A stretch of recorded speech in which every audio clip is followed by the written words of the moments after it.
I will buy a new hub between now and tomorrow for the other classes. Okay, so what is left? Of course, I have t minus 4 in the denominator, and the numerator? 16t squared minus 256. 16t squared minus 256. And let's simplify by factoring the greatest common factor. What is the greatest common factor? This is annoying now. If it's annoying me, I'm sure it's annoying you, for sure.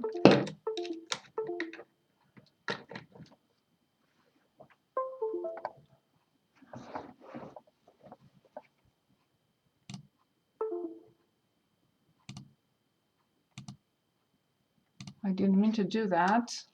That's annoying.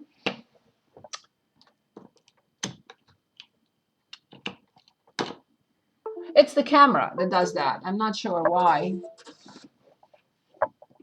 Sometimes I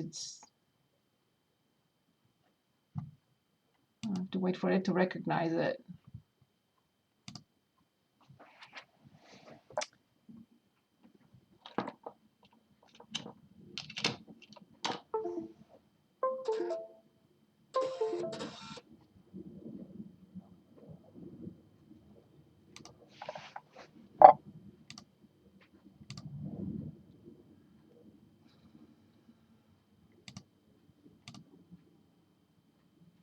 Don't make me cry, please.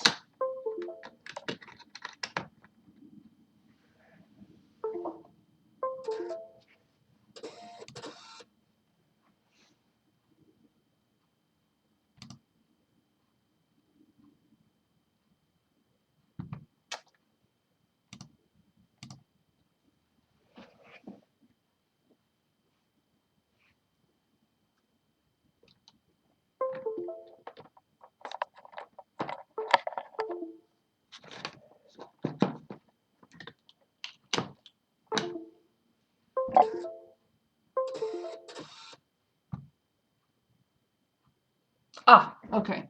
Sorry about that. My apologies. I will take care of it.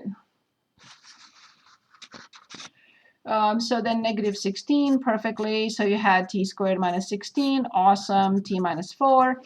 Great job. Thank you. So then we have negative 16. This is the first day agreement. We didn't go over it, but we know how to factor that. How do we factor it?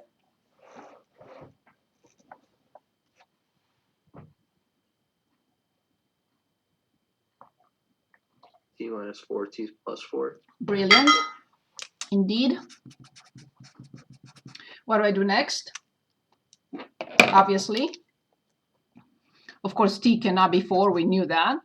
So we simplified. So the simplified form is negative 16 t plus 4. So now I'll copy the beginning and I'll copy the end because I want to see it in front of me here. MPQ equals negative 16 t plus 4 simplified. And now we want to plug in 4 for t because we wanted to estimate. Well, now it's not going to be an estimate anymore, but we estimated negative 128, and of course, so what was, don't forget the measurement unit. Remember we talked about that? So where is my problem here? So feet per second. So this is in feet per second. Feet per second. Feet per second.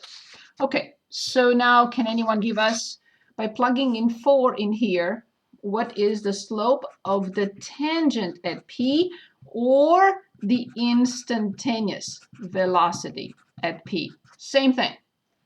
No difference whatsoever. Negative 128. Thank you. Negative 128 feet per second. But this is not going to happen on all problems. We're not going to be able to simplify like that for all problems. How do we feel now about the tangent and velocity problems? Really nothing, right? We graph, we determine the slope of the secant line, the formula. We plug in the formula in the graphing calculator. We determine these by arranging this in the ascending order correctly. And it means that we are coming from higher values closer and closer to 4 from the right.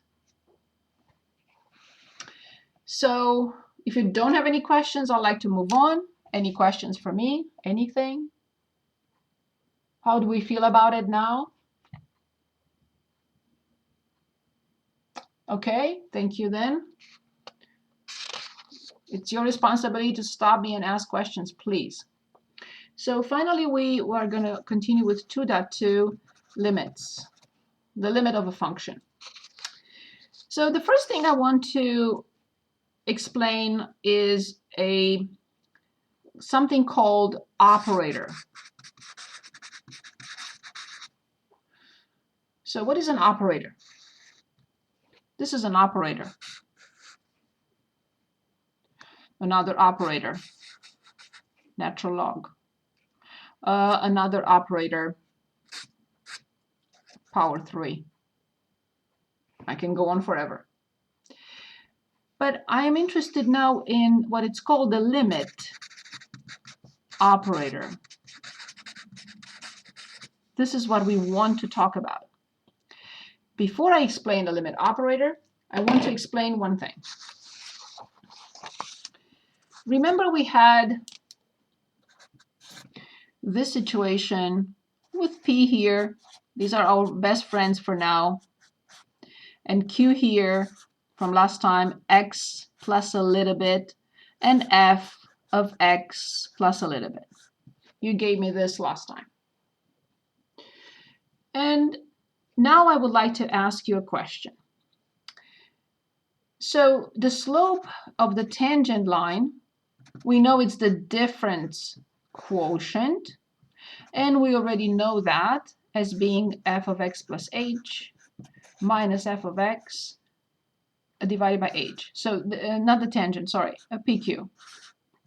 Not yet. I'm getting there.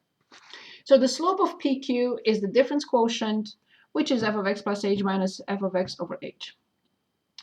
Now, when h gets closer and closer to 0, careful, this is really true.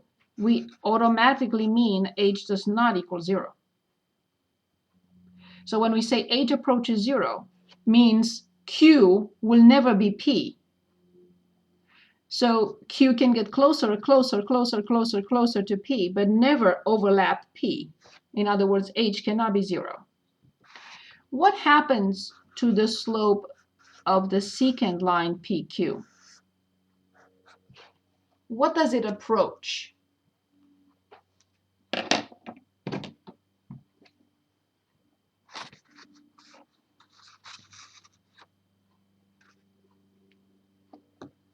The slope of the secant line when Q gets close.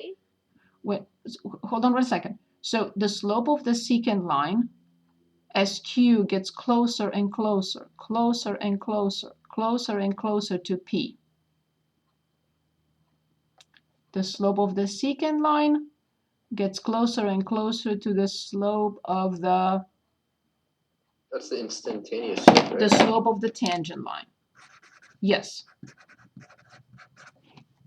So as h approaches 0, Q, maybe that's better to write also, Q approaches what?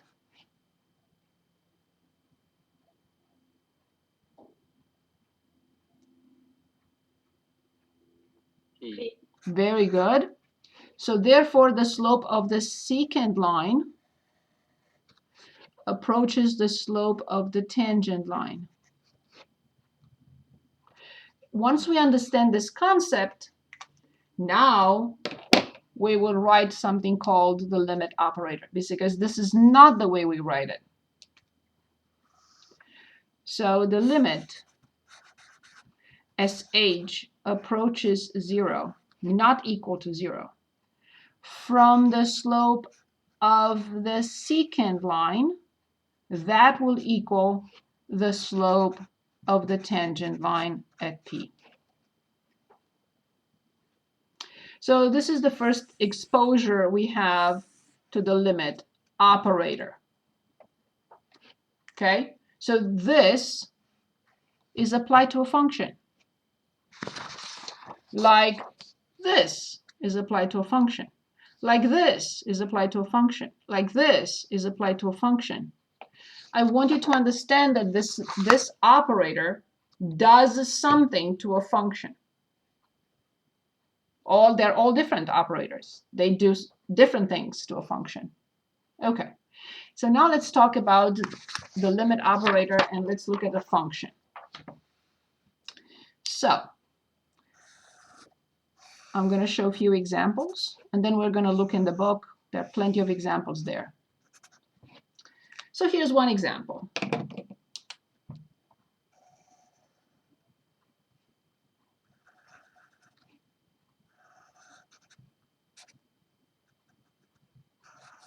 Lowercase a, uppercase L, f of x.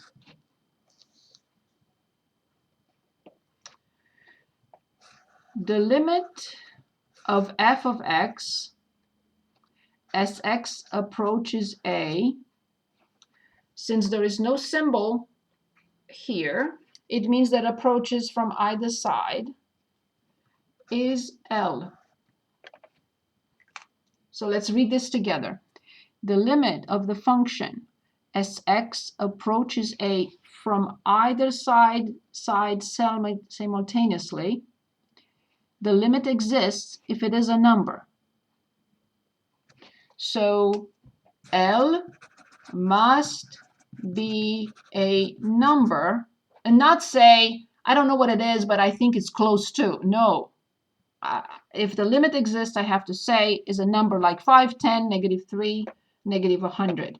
L must be a number for the limit to exist.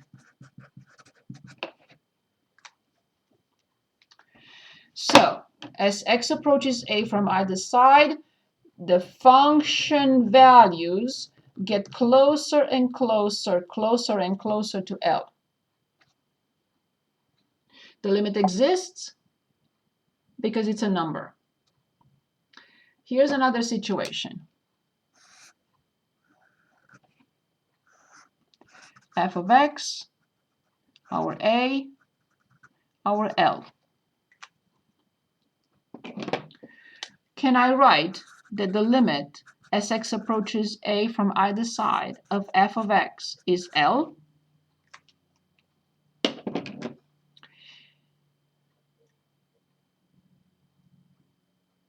What do you think?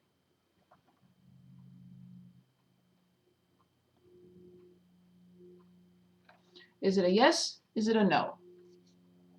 Is it no because it's open? So let's repeat what we just said here. So this limit operator really talks about the tendency. Where is this going? Okay, we're not talking about the existence. Okay, so in other words, what I'm saying is the function may or may not be defined there. This is an idea based on tendency, and I have to be able to give you this number. So we're not talking about the function existing at a or not. We're only talking about tendency. As x approaches a from either side, what is the tendency of f of x? To get closer and closer to what?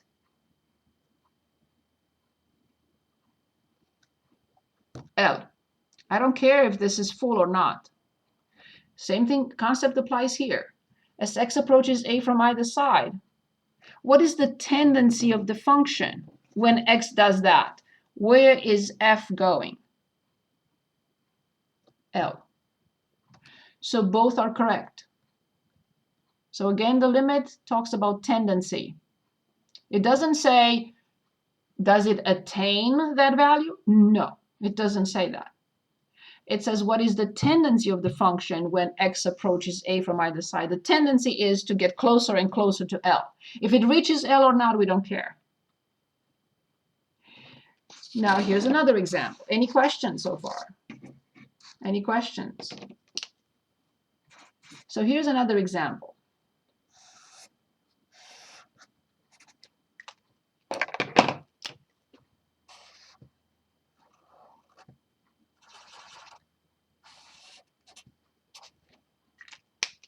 Of course, A, and of course, you already know the answer.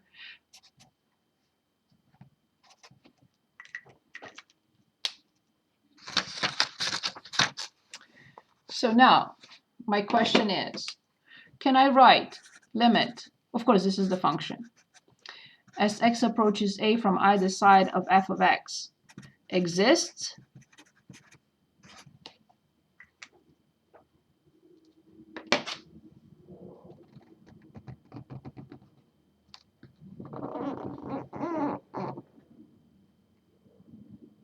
Can you give me a number? Yeah. You cannot. Wouldn't it be? You cannot give me a number. You can give me two numbers, but you cannot give me a number. You can say that the limit from the left, x approaches a with numbers smaller, minus as the power of f of x. You can say this is 3, because the tendency is 3. And you can say that the limit as x approaches a from the right. So this is the left hand limit. And this is the right hand limit. What can you give me for the other one? Just don't want to move the table, touch anything so it doesn't. So from f of x, what will you say now? 4. Excellent. And now I'm coming back here. What will you say for this?